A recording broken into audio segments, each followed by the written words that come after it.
Hello guys, welcome to my channel. Today I am back with class 11 standard chemistry, the chapter number structure of atom, right? So today we are going to study about the structure of atom. Atom तो आप पढ़े ही होंगे किसी ना किसी class में 3, 4 बचपन से पढ़े आए होंगे, राइट? सो वीडियो को एंड तक देख लीजिएगा ताकि आपको सब कुछ समझ में आ जाए, right? So here I am going to tell the details of everything, the detailing of each and every part of the atom, right? तो एटम कैसे, एटम का जो सब एटॉमिक पार्टिकल्स है वो कैसे आया है। तो पहले जॉन डाल्टन का नाम तो आप सुने ही होंगे कि जॉन डाल्टन पहले जो साइंटिस्ट थे जो ये बोला था कि atom is the indivisible particle, right? He said that atom is indivisible. पर ऐसा है क्या? ऐसा नहीं है। उसके बाद आज के दुनिया में हम लोग सब कुछ जानते हैं कि एटम एक इनडिविजिबल पार्टिकल तो है ही नहीं। तो we come to know about the different subatomic particles, मतलब एटम के अंदर जो कुछ भी है, प्रोटॉन्स, इलेक्ट्रॉन्स, न्यूट्रॉन्स, ये सब जानते हैं, राइट? तो आपको तो एटॉमिक स्ट्रक्चर को तो पता ही है कि बीच में न्यूक्लियस होता है जिसमें न्यूट्रॉन और प्रोटॉन रहता है और उसके आसपास इलेक्ट्रॉन्स घूमते रहते हैं, राइट? तो ये वाला मॉडल हम नेक्स्ट वीडियो में सुनेंगे कि how the scientist have arrive to this model, कैसे साइंटिस्ट लोग ये मॉडल में फाइनलाइज हुए हैं। ऐसा नहीं कि एक ही चांस में साइंटिस्ट लोग they have told that nucleus is in the middle and electrons move in particular orbit, तो ऐसा नहीं है। Okay, they have made various proportions and then they have said that this is the final model. तो उसके पहले थोड़ा सब atomic particles के बारे में जान लेते हैं, राइट? तो ये है क्या, डिस्कवरी ऑफ फंडामेंटल पार्टिकल्स। तो हम लोग इधर जानेंगे कि न्यूट्रॉन कैसे डिस्कवर हुआ था, प्रोटॉन कैसे डिस्कवर हुआ था, इलेक्ट्रॉन कैसे डिस्कवर हुआ था, राइट? तो पहले तो हम लोग जान लेते हैं कि इलेक्ट्रॉन्स कैसे डिस्कवर हुआ था। ओके, तो इलेक्ट्रॉन्स कैसे डिस्कवर हुआ था, ये विलियम क्रोकस नाम का एक साइंटिस्ट है, इन 1879 क्या किया कि एक इलेक्ट्रिकल डिस्चार्ज ट्यूब लिया जो पार्शियली एवैक्यूएटेड है। पार्शियली एवैक्यूएटेड मतलब क्या कि उतना भी ज्यादा एयर नहीं है, थोड़ा सा एयर है। ओके, एवैक्यूएशन के लिए साइड में एक पंप है जहां पे प्रेशर, एयर का प्रेशर लो और हाई किया जा सकता है। तो वो वाला ट्यूब को बोला जाता है क्या, कैथोड रे डिस्चार्ज ट्यूब। सो विलियम क्रूकस इन 1879, याद रखिएगा कि विलियम क्रूकस इन 1879 एक एक्सपेरिमेंट किया electrically discharge in partially evacuated tube में, जो हम लोग बोलते हैं क्या, कैथोड रे discharge tube.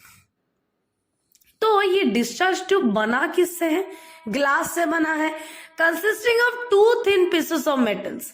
2 thin pieces of metals है जिसका नाम है इलेक्ट्रोड्स। ओके, इलेक्ट्रोड्स हम लोग यूज करते हैं, आप लोग सुने होंगे, इलेक्ट्रोलाइसिस पढ़े होंगे, इलेक्ट्रोलाइसिस में हम लोग इलेक्ट्रोड्स यूज करते हैं, राइट? सो वही इलेक्ट्रोड्स इधर भी यूज किया गया है बट मेटल का, ठीक है? तो ये वाला, ये जो डिस्चार्ज ट्यूब का हम नाम बोले कैथोड रे डिस्चार्ज ट्यूब, इसको क्रोकस ट्यूब भी बोलते हैं। उसके बाद ये जो है कैथोड वाला जो है वो नेगेटिव टर्मिनल के साथ कनेक्टेड है और पॉजिटिव इलेक्ट्रोड जो एनोड है वो पॉजिटिव टर्मिनल के साथ कनेक्टेड है। तो क्या हुआ कि कैथोड नेगेटिव है और एनोड क्या है, पॉजिटिव, ठीक है? अभी एक कंडीशन, ये जो लास्ट वाला पॉइंट है, दिस इज वेरी इंपॉर्टेंट, कि ये जो गैस जो डिस्चार्ज ट्यूब के अंदर है ना, वो लो प्रेशर और हाई वोल्टेज में है। Low pressure, high voltage, invisible rays अभी क्या होता है कि ओरिजिनेट हो रहा है, ठीक है? जब गैस लो प्रेशर और हाई वोल्टेज अप्लाई कर रहे हैं तब एक इनविजिबल रेज कैथोड से ओरिजिनेट होता है। ओके, तो ये हम लोग कैसे समझ में आता है, ताकि ये जो एनोड है ना, एनोड में होल्स किया गया है, जो ये इनविजिबल रेज एनोड की तरफ जा रहे हैं उसके बाद होल्स के थ्रू से जाके ग्लास का एक वॉल में, उस साइड का एनोड के पीछे वाले वॉल में ग्रीनिश ग्लो दिखाई देता है। क्यों? क्योंकि वो जिंक सल्फाइड से कोट किया गया है। ये फ्लोरोसेंट मटेरियल है। फ्लोरोसेंट मटेरियल में कोई भी अगर रेज गिरता है ना तो वो ग्लो करता है। तो इधर से साइंटिस्ट लोग को पता चला कि कैथोड से कुछ जा रहा है, कुछ इनविजिबल रेज जा रहा है एनोड के तरफ। एनोड में होल्स किया गया, पहले होल्स नहीं था तो इसीलिए समझ में नहीं आया। तो उसके बाद वो लोग होल्स किए एनोड के, उसके बाद देख रहे हैं कि फ्लोरोसेंट स्क्रीन में थोड़ा कुछ ग्लो आ रहा है, तो इसी को वो लोग कैथोड रेज बोले हैं। तो ये कैथोड रेज का प्रॉपर्टीज क्या क्या है? पहली तो ये है it travels in a straight line, और जब इलेक्ट्रिक फील्ड अप्लाई किया गया, इलेक्ट्रिक फील्ड मतलब क्या? इलेक्ट्रॉन्स फ्लो करता है। और ये हम लोग क्या पढ़ रहे हैं कि कैथोड रेज। तो जब इलेक्ट्रिक फील्ड दिया गया था, कैसे ये लोग कंफर्म हुए कि ये नेगेटिवली चार्ज है कैथोड रेज? इलेक्ट्रिक फील्ड दे जाने के बाद देख रहा है कि इलेक्ट्रिक फील्ड से कहीं दूर जा रहे हैं, right? They are deflecting towards the positive plate in a electric field. मतलब इलेक्ट्रिक फील्ड का पॉजिटिव और नेगेटिव दोनों होता है, तो उसके टूवर्ड्स में, पॉजिटिव प्लेट के टूवर्ड्स में ये इलेक्ट्रिक फील्ड, ये जो कैथोड रेज जा रहा है वो अट्रैक्ट हो रहे हैं, सॉरी डिफ्लेक्ट हो रहे हैं, ठीक है? पॉजिटिव प्लेट से डिफ्लेक्ट हो रहे हैं। तो they are termed as electrons by Stoney, ठीक है? They are termed as electrons by Stoney, इसी को इलेक्ट्रॉन्स बोलते हैं। कैथोड रेज क्या है? नेगेटिवली चार्ज है, राइट? तो नेगेटिव क्योंकि कैथोड नेगेटिव टर्मिनल से कनेक्टेड है, तो इधर क्या हो रहा है कि पॉजिटिव के तरफ ये डिफ्लेक्ट हो रहा था इलेक्ट्रिक फील्ड, क्योंकि नेगेटिव और पॉजिटिव अट्रैक्ट करते हैं ना। नेगेटिव और नेगेटिव तो क्या होता है? रिपल्शन होता है, और नेगेटिव पॉजिटिव अट्रैक्ट करते हैं।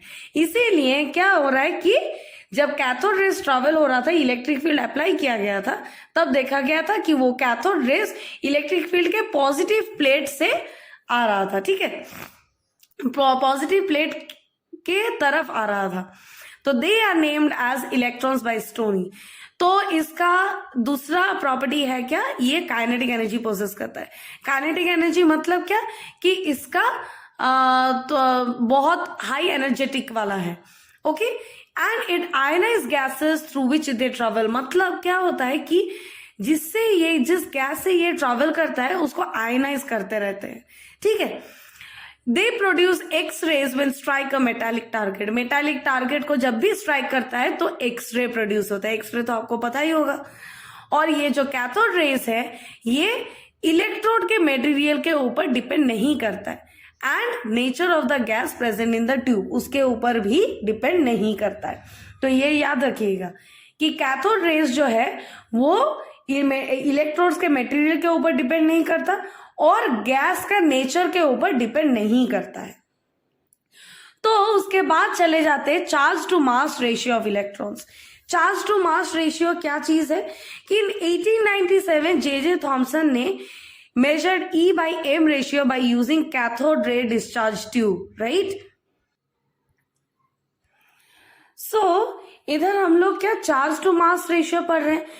तो ये 1897 में जे थॉमसन ने E by M रेशियो का एक वैल्यू निकाला है, ठीक है? कैथोड रे ट्यूब के मदद से वो क्या किए थे, इलेक्ट्रिक और मैग्नेटिक फील्ड एक दूसरे के परपेंडिकुलर में डाले हैं, ठीक है? परपेंडिकुलर मतलब क्या कि 90 डिग्री, है ना? तो इलेक्ट्रिक और मैग्नेटिक फील्ड परपेंडिकुलर में रखे हैं as well as to the path of the electrons.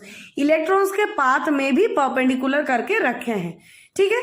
तो जैसे आपको ये पिक्चर देखने को मिल रहा है, ठीक है? ऐसे ही इलेक्ट्रिक और मैग्नेटिक फील्ड को सजाया गया है।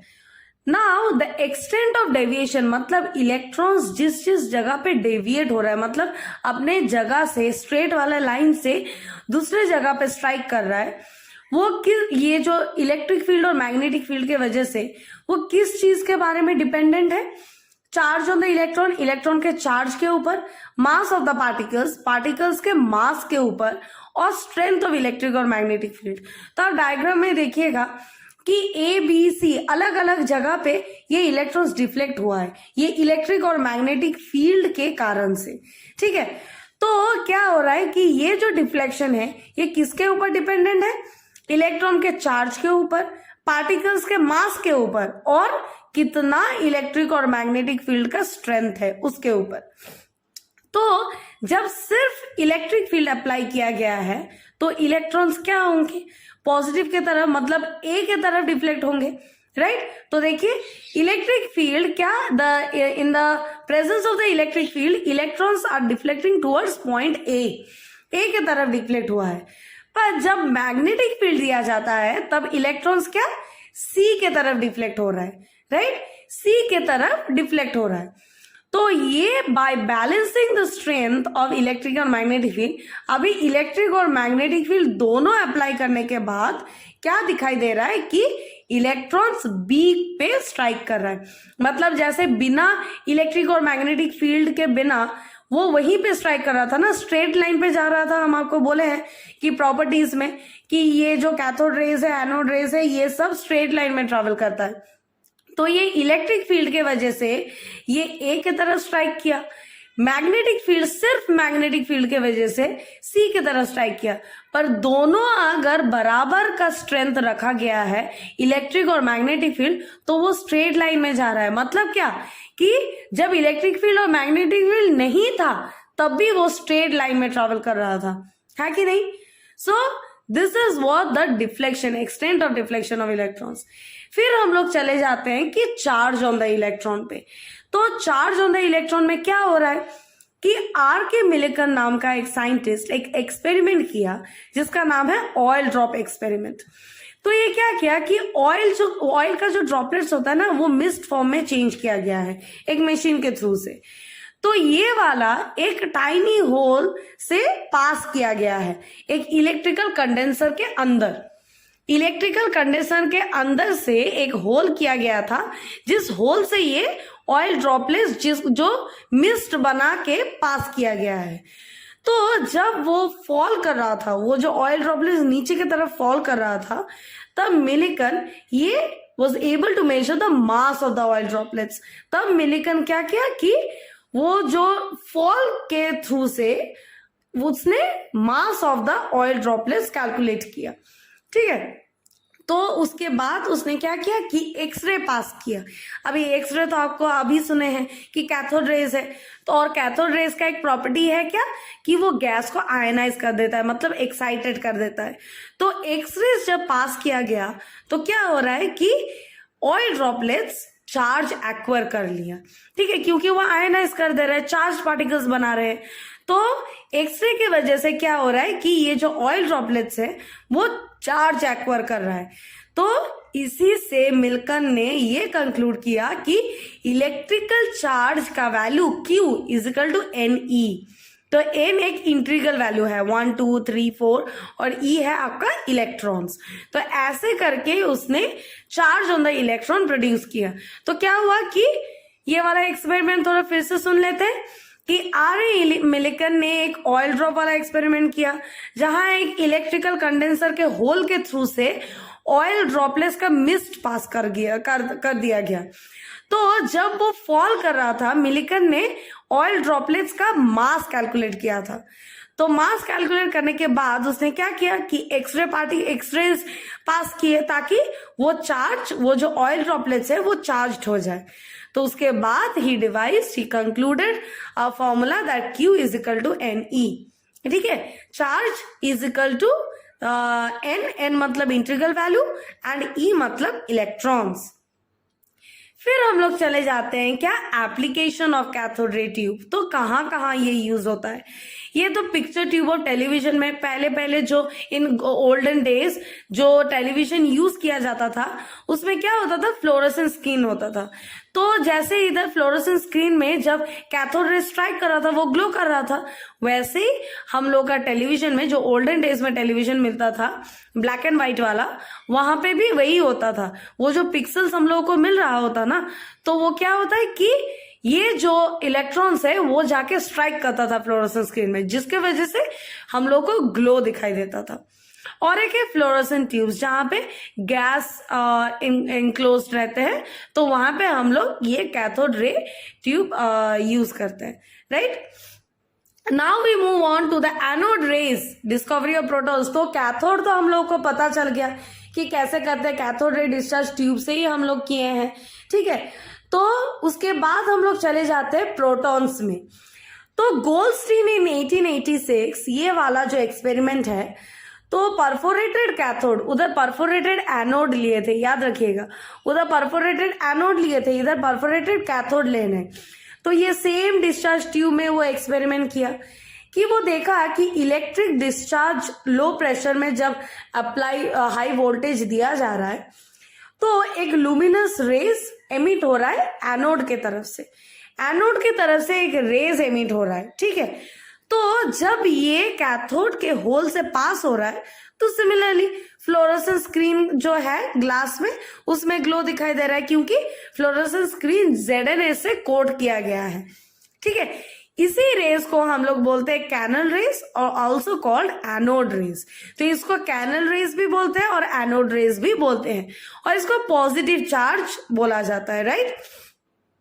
ना इसका भी कैरेक्टरिस्टिक सेम ही है कैथोड रेस के जैसे कि ये स्ट्रेट लाइन है, पॉजिटिव चार्ज कैरी करता है, ठीक है। E/m जो रेशियो है ना वो कैथोड रेस से स्मॉलर है, और ये मैक्सिमम हो सकता है कब, अगर आप डिस्चार्ज ट्यूब में हाइड्रोजन गैस दे रहे हैं, ठीक है, तो वो मैक्सिमम तक जा सकता है। अभी ये जो डिफ्लेक्शन देख के, हाँ देखो कैथोड रेज में भी डिफ्लेक्शन देख के ही समझ में आया कि जब इलेक्ट्रिक फील्ड, कैथोड रेज क्या है कि वो नेगेटिव है, तो इलेक्ट्रिक फील्ड जब दिया गया था तो पॉजिटिव प्लेट के तरफ वो अट्रैक्ट हो रहा था, है कि नहीं, क्योंकि opposite charges attract each other. तो इधर भी वो डिफ्लेक्शन देख के दे हैव कंक्लूडेड कि anode rays are heavier than that of the cathode ray particles. हाँ, एनोड रेज क्या, कैथोड रे पार्टिकल से बहुत ज्यादा हेवियर है। और एक गलत फैमिली दूर कर दीजिएगा, ये जो ओरिजिन ऑफ एनोड रेज है ना, ये high voltage between the electric discharge tube तो दिया जा रहा है, ठीक है, हाँ, पर द थिंग इज दैट ये जो हाई वोल्टेज हम लोग दे रहे हैं इलेक्ट्रोड से, ये जो cathode ray particles high speed से मूव कर रहे हैं, है ना, हाई स्पीड से जब मूव कर रहे हैं तब क्या हो रहा है कि गैस पार्टिकल्स के साथ जब कोलाइड हो रहा है ना, तब क्या करते हैं, इलेक्ट्रॉन्स लूज करते हैं। अभी आप देख लीजिए कि सोडियम का ही ले लेते हैं, सोडियम का एटॉमिक नंबर 11 है कि नहीं। तो 11 मतलब कि अंदर 11 प्रोटॉन्स है और बाहर 11 इलेक्ट्रॉन्स है। तो लास्ट शेल में जैसे हम लोग जानते हैं इलेक्ट्रॉनिक कॉन्फ़िगरेशन पढ़ के कि 281 होता है, इलेक्ट्रॉनिक कॉन्फ़िगरेशन सोडियम का 281 होता है, मतलब लास्ट वाला शेल में एक इलेक्ट्रॉन है, तो स्टेबिलिटी पाने के लिए वो एक इलेक्ट्रॉन छोड़ देगा। तो इलेक्ट्रॉन छोड़ने के वजह से क्या होता है कि प्रोटॉन्स, क्या प्रोटॉन्स तो वही है, इधर इलेक्ट्रॉन छोड़ देने की वजह से 10 इलेक्ट्रॉन हो गया और प्रोटॉन 11। तो इसमें क्या हो रहा है कि एक इलेक्ट्रॉन ज्यादा हो रहा है प्रोटॉन का, तो ये +1 हो गया। तो इसीलिए जब ये गैस पार्टिकल्स के साथ कोलाइड करता है ना, तब क्या इलेक्ट्रॉन्स लूज करते हैं। इलेक्ट्रॉन्स लूज मतलब क्या है, वो पॉजिटिवली चार्ज बन गया। तो ऐसे करके एनोड रेज पॉजिटिवली चार्ज हुए हैं। ऐसे ओरिजिनली जहां से ओरिजिनेट हो रहे वहां से वो पॉजिटिव होके नहीं आ रहे, ठीक है। ये क्या हो रहा है कि cathode rays high movement, high collision के वजह से गैस पार्टिकल्स के साथ वो इलेक्ट्रॉन्स लूज करता है। इलेक्ट्रॉन्स लूज करने की वजह से वो पॉजिटिवली चार्ज बन जाता है, ठीक है। तो ये जो है this anode rays are positively charge. तो एक चीज याद रखिएगा कि एनोड रेज ही प्रोटॉन्स है, तो प्रोटॉन्स को एक्सपेरिमेंट करके देखा गया कि उसका एक यूनिट चार्ज होता है और 1836 times heavier than that of the electron, बहुत ज्यादा हेवी होता है, राइट। फिर हम लोग चले जाते हैं क्या, डिस्कवरी ऑफ न्यूट्रॉन्स में। लास्ट वाला टॉपिक है, हम लोग एनोड रेज, कैथोड रेज सब कुछ पढ़ लिए, फिर हम लोग पढ़ेंगे न्यूट्रॉन। तो रदरफोर्ड ने क्या किया कि थियोरेटिकल रिक्वायरमेंट देखा कि न्यूट्रॉन एक न्यूक्लियस में हो सकता है, ठीक है, न्यूक्लियस के अंदर न्यूट्रॉन हो सकता है। तो ये रदरफोर्ड का एक्सपेरिमेंट था इन 1920, वो बोला। तो वो देखा कि ये जो पार्टिकल है इसका चार्ज नहीं है पर मास है प्रोटॉन के बराबर। ठीक है, मास है प्रोटॉन के बराबर, याद रखिएगा इलेक्ट्रॉन के बराबर नहीं। न्यूक्लियस में क्या रहता है, प्रोटॉन और न्यूट्रॉन। तो इसका कोई चार्ज नहीं, न्यूट्रॉन मतलब क्या, न्यूट्रल, इसका कोई चार्ज नहीं है। तो इसका चार्ज है न्यूट्रल और इसका जो मास है वो प्रोटॉन से इक्वल है। तो इन 1932 ने चार्डविक ने ये एग्जिस्टेंस प्रूव किया। ये रदरफोर्ड ने क्या किया था, सिर्फ थियोरेटिकली बोला था, प्रूव नहीं किया था, पर चार्डविक ने ये प्रूव कर दिया इन 1932 में। तो ही observe that when a beam of alpha particles क्या होता है, ये पॉजिटिवली चार्ज होता है। ठीक है, तो ये जो अल्फा पार्टिकल्स है जब बेरिलियम के ऊपर हिट कर रहा है तो एक नया टाइप का पार्टिकल्स इजेक्ट होता है जिसका कोई चार्ज नहीं है और मास जो है प्रोटॉन के बराबर है। और इसी पार्टिकल जो अल्फा पार्टिकल्स बेरिलियम के ऊपर स्ट्राइक करके मिल रहा है, इसी पार्टिकल्स को वो नाम दे दिया neutron, right. This particle is termed as neutron, right. तो इसी से हम लोग डिफरेंट सब एटॉमिक पार्टिकल्स के बारे में जान गए हैं एटॉम्स में। नेक्स्ट वीडियो में आपको मेरा स्ट्रक्चर ऑफ मॉडल, ये एटॉमिक मॉडल का ये मिल जाएगा। तो आपको अच्छे से समझ में आ गया होगा। कोई भी चीज हम फास्ट चले गए हैं तो थोड़ा बोल दीजिएगा। सो कैथोड रेज, एनोड रेज और न्यूट्रॉन, तो ये याद रखिएगा कि कैथोड रेज है आपका नेगेटिव, एनोड रेज ये पॉजिटिव कैसे बन रहा है, ये कोलिशन के बाद, मतलब गैस पार्टिकल्स के कोलाइड के बाद इलेक्ट्रॉन्स नॉकआउट होता है, वहीं से ये पॉजिटिव बन रहा है। ठीक है, ओरिजिनली ये पॉजिटिव नहीं है, right. So this is all for today. Thank you for watching my video. Subscribe करना मत भूलिएगा, नहीं तो आपको वीडियोस टाइम पे नहीं मिलेगा, right. So stay safe and also prepare for the exam. All the best.